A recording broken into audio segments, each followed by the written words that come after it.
E aí, gente, tudo bem? Sejam bem-vindos a mais uma aula de História Geral para falar de Idade Moderna. Hoje a gente vai falar de um tema muito importante que é o Iluminismo. Depois a gente vai ter uma aula sobre liberalismo. Bom, vamos lá então. A gente vai entender os principais conceitos que garantiram as transformações na história, com influência na América, com influência na Europa, a partir do século XVIII, mas a gente vai até o século XIX com essas transformações, até o século XX, na verdade. Bom, eu sou o professor Pedro Renato, estou aqui com vocês. Vamos lá começar.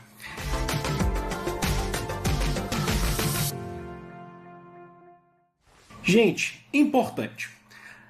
Nas aulas de filosofia com o professor Marcondes, certamente vocês têm, certamente não, eu sei, vocês têm lá as aulas de iluminismo, certo? Então fiquem bem atentos, porque o objetivo da aula de estudar iluminismo na história é um pouco diferente de estudar filosofia. Na filosofia você pega aspectos muito mais amplos, você vai estudar inclusive a questão cosmológica, a questão de métodos. Aqui a gente vai focar no ponto do iluminismo com base política, porque a gente precisa entender as transformações na história. Então o foco aqui é um pouco diferente. O foco é relacionado à política, certo? Então a primeira coisa que a gente precisa saber são os conceitos, né? Os conceitos básicos do iluminismo. A base do iluminismo está no século XVIII. Tanto é que o século XVIII é conhecido e considerado pelos próprios iluministas como o século das luzes. O iluminismo começa até um pouco antes, a gente vai entender isso. Mas se a gente tem que utilizar um século como base, esse século certamente é o século XVIII. Tá? A gente vai perceber isso. Bom, aqui é um ponto muito importante. O iluminismo vai ser então uma doutrina filosófica que vai exercer uma ferrenha crítica aos privilégios do antigo regime. O que é o antigo regime? A gente já estudou aqui. Absolutismo. Então o iluminismo ele tem como uma das suas principais metas derrubar os reis absolutistas da Europa do século XVIII. Tá? Isso é muito importante. A gente vai entender como, através das ideias dos principais filósofos. E aí? Aí é que a gente entra naquela questão. Tudo está conectado.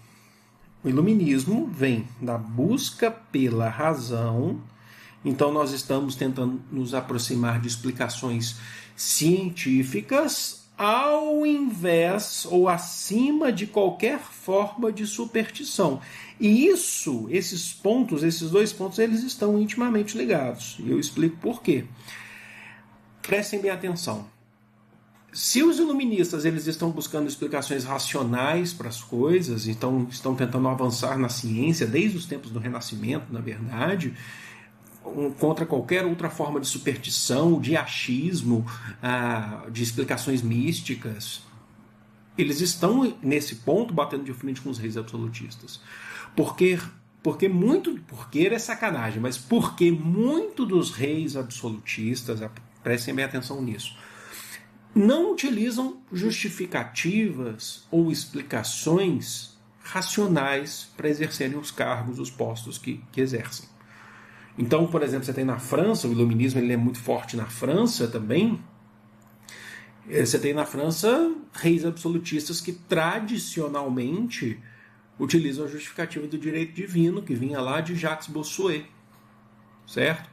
Então eles utilizam a justificativa de que os reis franceses são abençoados por Deus, estão acima de qualquer outros reis, acima inclusive do que a autoridade papal, então eles têm esse direito e tudo que eles fazem é por via divina. Então, os iluministas eles batem nessa tecla, falam, não, a gente precisa achar uma explicação coerente do porquê que esse rei está ali. Há uma herança familiar, há um processo de guerra na história, vamos estudar isso para tentar entender. E aí a gente vai ver se é justo esse rei estar ali ou não, certo? Então vocês entendem o quanto que é importante compreender essa questão do iluminismo nesse processo de transição ou de transformação da história? É isso. Olha só. E logicamente que também mais um ponto aqui que eles estão ligados, esses três pontos. o iluminismo é um movimento que surge ligado aos interesses da burguesia. Afinal de contas, é a burguesia que mais criticava a centralização política dos reis absolutistas, porque os reis absolutistas, logicamente, eles cobravam muitos impostos. Quando formaram-se os estados nacionais, eu tinha dito para vocês lá atrás que eles não são amigos, eles naquele momento eles se aturam para formar os estados nacionais, mas os reis absolutistas sempre estão centralizando o poder, cobrando muitos impostos. E a burguesia ela quer ter também um poder econômico em cima disso, certo? Então guardem isso. E aí, gente, olha só, aqui são alguns dos principais exemplos de quanto que o iluminismo influenciou no mundo. Então, como exemplo aqui a gente tem a independência dos Estados Unidos de 1776, a Revolução Francesa de 1789. Olha só, chegando na América, a Inconfidência Mineira de 1789 e a Conjuração Baiana tiveram ideais de liberdade, ideais baseados em ideais iluministas. Cada um com uma característica própria, tá? Cada movimento desse tem uma característica muito própria. Alguns são mais radicais, outros menos. A própria independência da América Espanhola e também da portuguesa. Você fala, mas Dom Pedro I era um rei, né, que centralizou poder através do poder moderador. Pois é, mas o que estava em volta dele tinha influência do iluminismo, também de conceitos liberalistas ou liberais, né, que a gente vai ver na próxima aula, em relação à liberdade, que queriam menos força ou menos centralização política para poder chegar no poder. O Dom Pedro teve que utilizar de argumentos, inclusive, baseados no iluminismo, entenderam? Então, são alguns dos exemplos, sem contar ainda as revoluções inglesas, que foram antes até do século XVIII, mas que já estavam ali crescendo junto com o iluminismo, que foram lá no século XVII. Então, entendam que o iluminismo é o que eu gosto de falar, da gente pensar, é que nesse caso, em vários casos, né, na verdade, mas nesse caso específico do iluminismo, ele funciona como um motor, o cérebro e o motor. Na verdade, mais o cérebro do que o próprio motor. O cérebro que vai nutrir esse motor para as chamadas revoluções do século XVIII, depois, consequentemente, do século XIX. Tá bom? Então, acho que entendemos muito bem esses conceitos. Vamos, então, entender agora como que esses filósofos contribuíram de maneira significativa para as transformações na história. Então, como os pensadores contribuíram com as transformações na história. O primeiro, a gente vai aqui, até mesmo por uma ordem cronológica, citar o que era do século XVIII, do século XVII, desculpa, que é o John Locke. O John Locke, gente, ele é considerado o pai do liberalismo político e até econômico também, no conceito de busca por liberdade. Ele está lá, olha só, em 1632 até 1704, a maior parte da vida do John Locke, então, foi no século XVII. Ele defendia os direitos inalienáveis. Vocês têm que conectar isso aos interesses da burguesia, conectar isso aos interesses, às críticas ao absolutismo. Direitos inalienáveis, direitos que não se pode retirar. Você nasce com eles e não se pode retirar. São 3. Vida, você tem direito à vida, ninguém pode retirar a sua vida. O rei absolutista mandava matar, entenderam?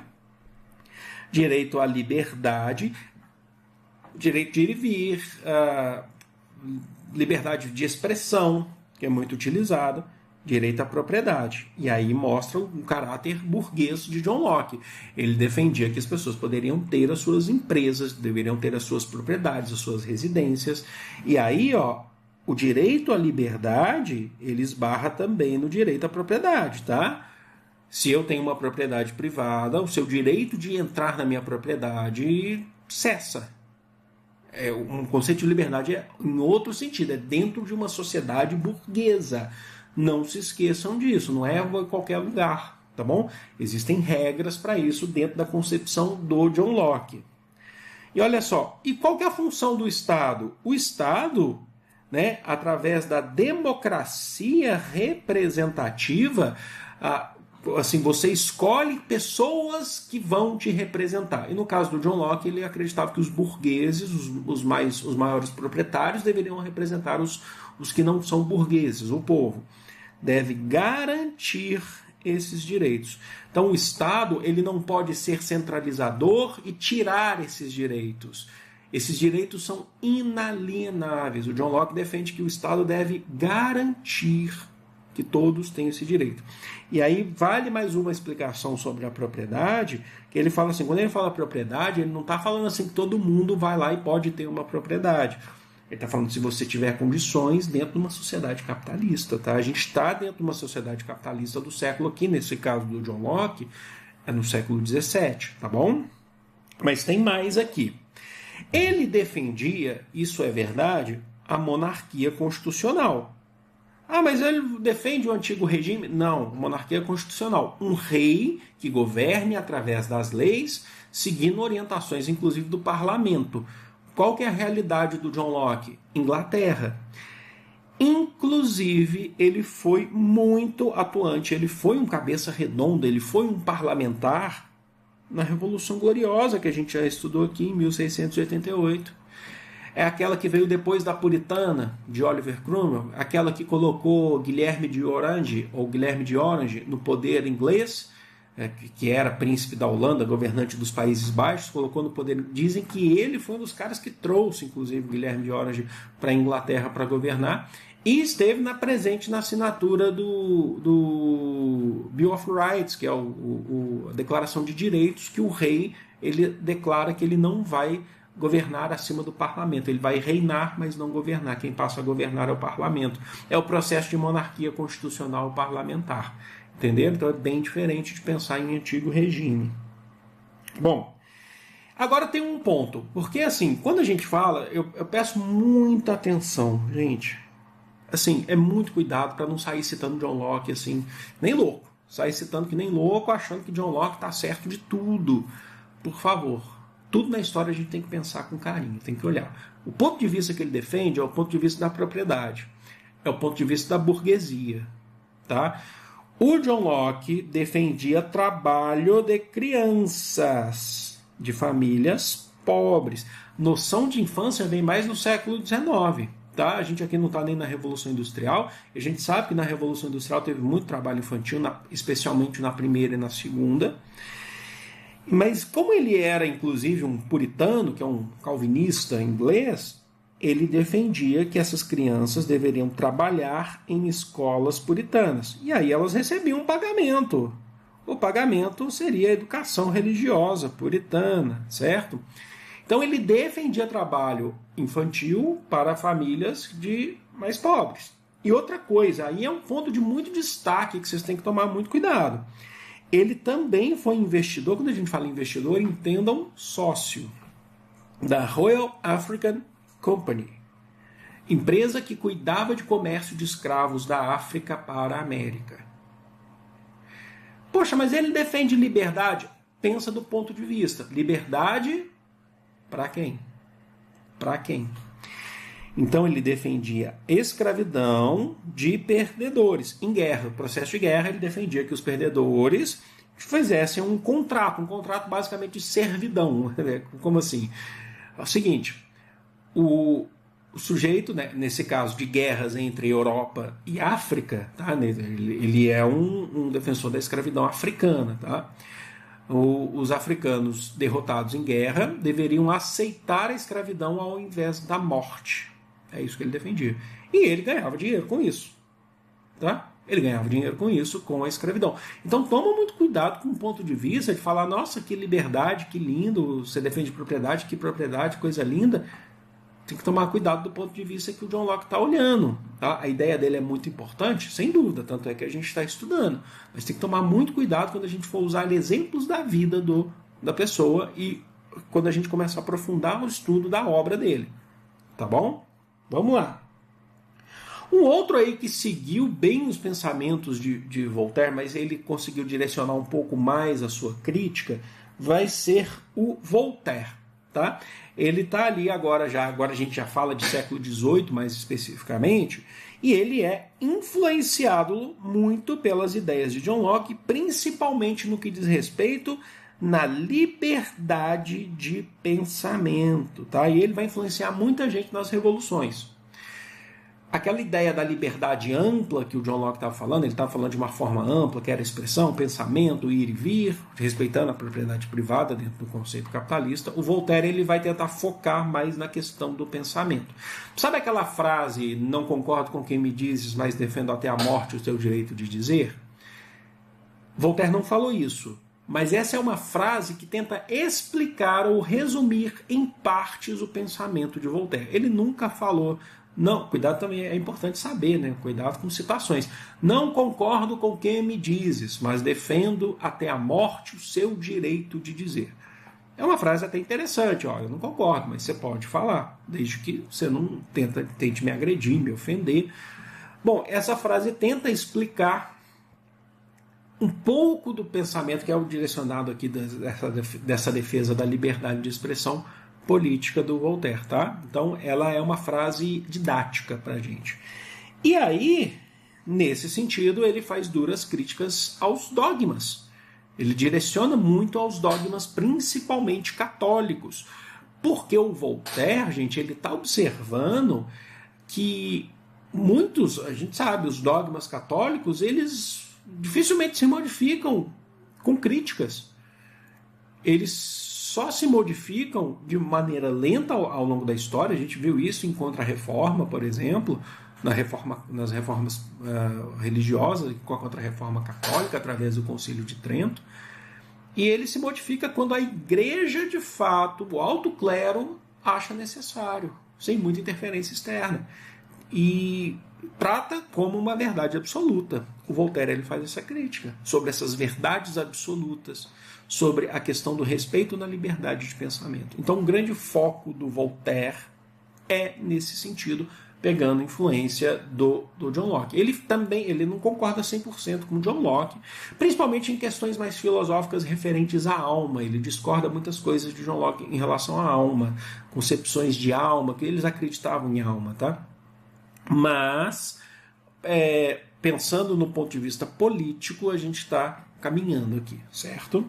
Vamos lá então. O próximo, que também é muito importante, todos eles são importantes, são 4 aqui que a gente vai trabalhar, é o Barão de Montesquieu.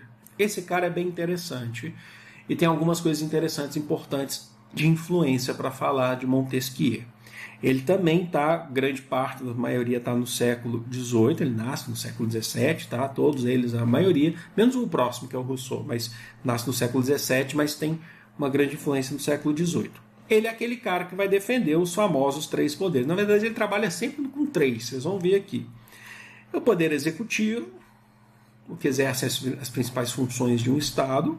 O legislativo, responsável por garantir as leis, com muito foco aqui no poder legislativo. Segundo Rousseau, a sua própria obra que ele trabalha isso se chama O Espírito das Leis. Ele diz que o poder legislativo não é que ele está acima dos outros, mas ele representa, inclusive, os interesses da sociedade. As leis são feitas pelos interesses da sociedade, então eles devem ser respeitados por todos os outros poderes. E o judiciário com o poder de julgar de acordo com o que é estabelecido em lei, tá bom? Então eles são harmônicos, significa que eles precisam ter uma harmonia, nenhum está acima do outro, mas se respeitam e são independentes entre si. Quer dizer que o poder executivo não pode chegar lá e criar uma lei. O judiciário não pode julgar acima da lei. O próprio legislativo não pode exercer as funções do executivo também. Entenderam? Por isso que são independentes entre si e harmônicos. Agora, essa ideia de... O Montesquieu ele chegou nessa ideia através de um estudo aprofundado, muito aprofundado. Ele era um grande intelectual. Ele estudou 3 principais grandes formas de governo que ele identificou. São elas: a república, certo? Então a gente já está em oposição ao antigo regime. Ele vai dividir essa república em democracia indireta. Democracia indireta é aquela, então, que vocês entenderam, né? Você não governa, você, enquanto um cidadão, você não vai exercer as suas funções de governante, mas você vai escolher alguém para te representar, certo? Sendo exercida de forma ampla, na concepção dele é de forma ampla. Essa democracia, você escolhe pessoas, por mais que não seja diretamente, você está tendo um poder mais amplo em relação ao antigo regime, logicamente. E também, para ele diz que existe também as repúblicas aristocráticas, né? Que é de forma reduzida, que aí você tem poucos governantes, talvez os mais ricos, os proprietários de terra, assim como John Locke falava, exercendo o poder, mas ainda assim uma república, tá bom? Ele reconhece também a monarquia, olha só, redigida pelo princípio da honra, significa o quê? Nesse caso, então, é uma monarquia hereditária. O que o governante, né, e seus descendentes vão continuar sempre ali. São por honra. Ó, esse governante é honrado. Ele está sempre ali. Mas entendam que essa monarquia que ele está reconhecendo, ela é uma monarquia muito parecida com o que o John Locke falou lá pra gente.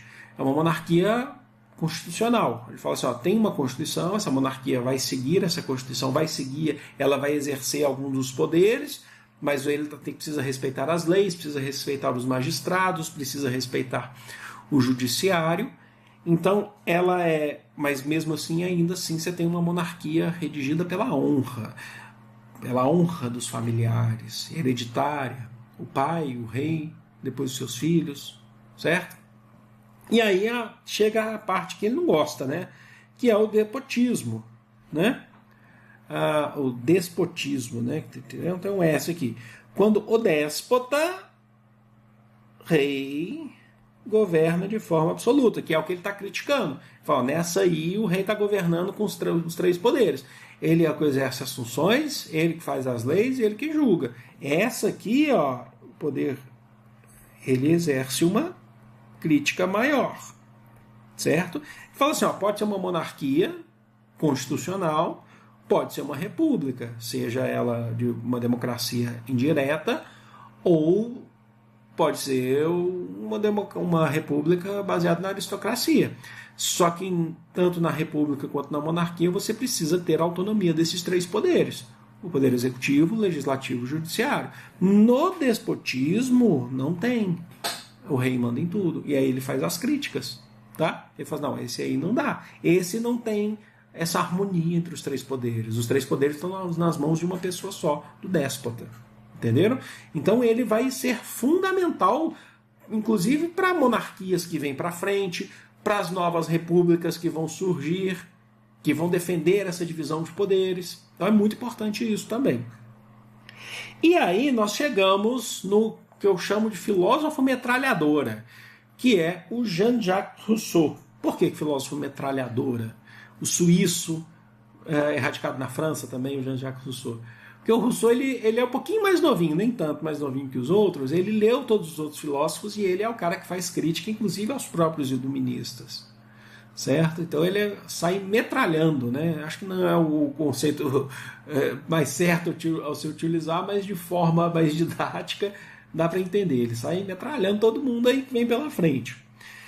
Bom, vamos lá. Tá lá no século... Esse está no século XVIII total, né? O Rousseau. Ele faz críticas. Olha o que eu falei.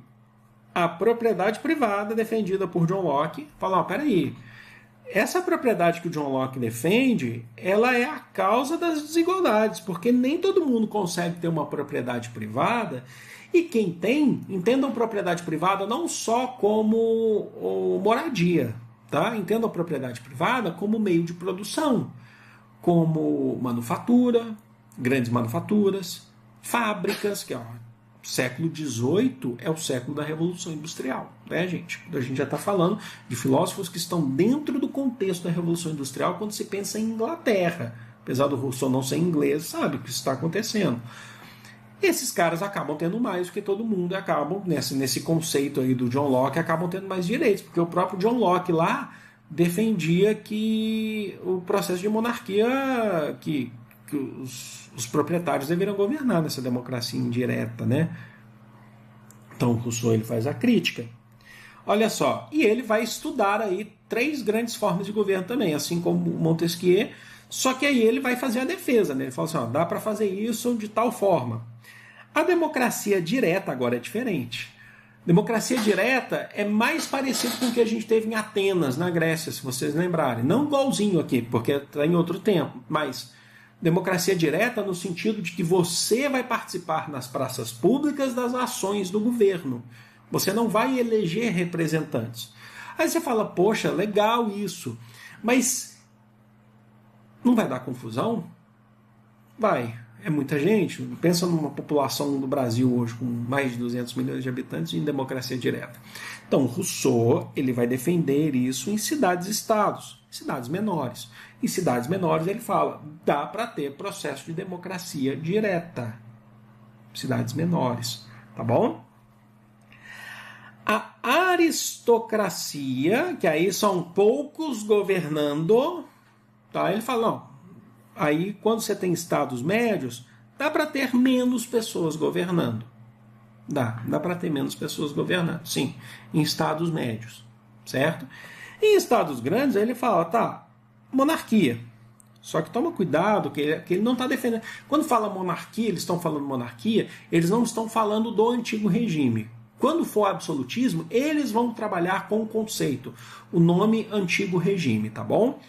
Então, olha só, em monarquia em estados grandes, porque aí é uma pessoa governando, mas aí você tem uma monarquia parlamentar e por aí vai, tá bom? Então ele fala, ele vai lá e faz essas três formas de governo, tá? Ele coloca a democracia direta como uma realidade. Para ele é uma realidade. Só que em cidades menores, cidades-estado que já têm o seu próprio governo, menores, onde o povo dá para participar diretamente da política. Agora um ponto importante. Aqui, ó. Todas as formas de governo, segundo Rousseau, devem respeitar a soberania do povo. Nenhuma forma de governo que o Rousseau está trabalhando aqui deve estar acima do povo. Então, nem na monarquia aqui, como a gente já falou, nem a aristocracia, que quando você tem poucas pessoas governando. Ele faz críticas a essa aristocracia, sim. Mas ele fala, não pode tirar direitos do povo, não pode tirar a vida do povo, não pode massacrar o povo. Ele defende que todas essas formas devem respeitar o povo. O Rousseau ele vai ser influente quando a gente tem processos de revolução. Ele é influente naquelas partes da Revolução mais populares. Então, por exemplo, uma parte mais popular da Revolução Francesa, quando a gente pensa nos jacobinos ou nos sans-culottes, ou em parte dos camponeses. Pensando no Brasil, Rousseau está muito mais para Inconfidência e Conjuração Baiana do que Inconfidência Mineira. Inconfidência Mineira está muito mais para John Locke, com defesa de escravidão, inclusive. Entendem? Cada filósofo dá uma contribuição e eles não pensam todos iguais, não são todos da mesma forma, tá bom? Espero que vocês tenham entendido, espero que vocês tenham gostado. Beijo.